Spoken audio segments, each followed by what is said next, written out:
Is the Mall of America the world's largest shopping, not the world's, the United States' largest shopping mall?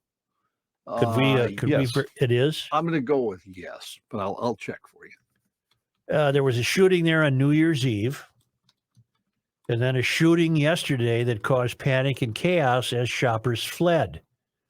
Those who didn't get out in time were stuck there, hiding as the coppers locked the place down.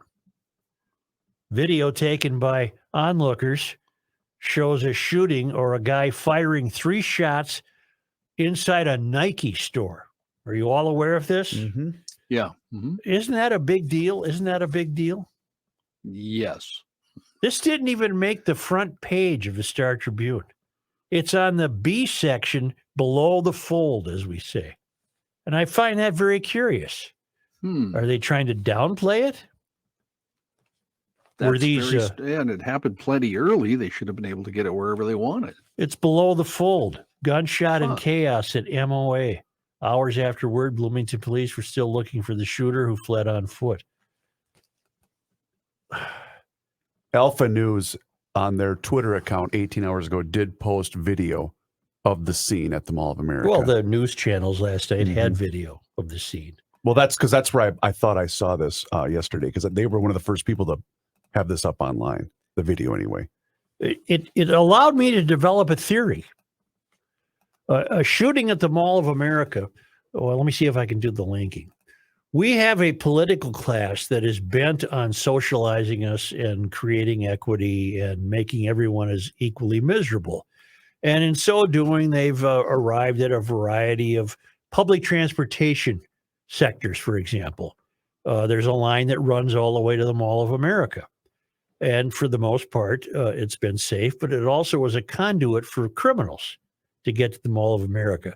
There is talk in St. Paul of destroying West 7th Street, also known as Fort Road, to build some sort of transit device to get people to the mall and the airport. And there's no need for it. It's a waste of money. So people right now aren't able to get to the mall? People in St. Paul cannot go to the Mall of America. Because there's no way to get there. Except, a vehicle or get an Uber. But the theory I developed on the Garage Logic Service Road of Life is the political class, blind to crime for the most part, continues to attempt to develop culture in ways that completely ignore crime.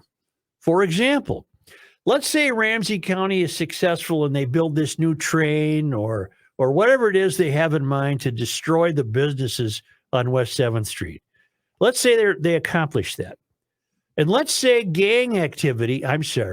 group-involved individuals. Thank you.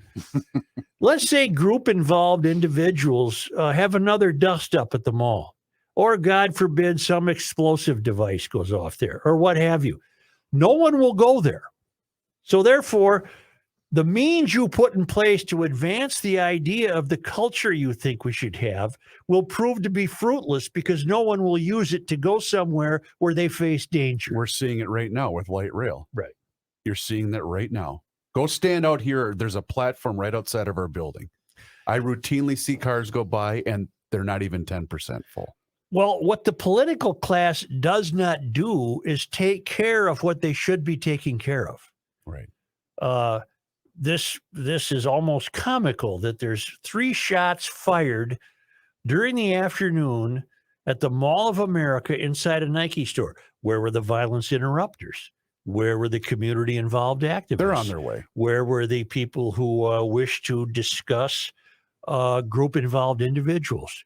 Where is all this BS that you keep layering on top of your plans to make it sound as though you're doing something? You're not doing anything. Governor Walz, by the way, did issue a statement. He's among them. Saying this was 16 hours ago.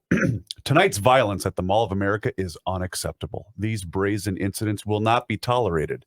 Hold on, I'll finish in a moment. We don't know that. State resources are on the scene. We have offered our full support, and we will stay in close contact with Bloomington police to apprehend those responsible.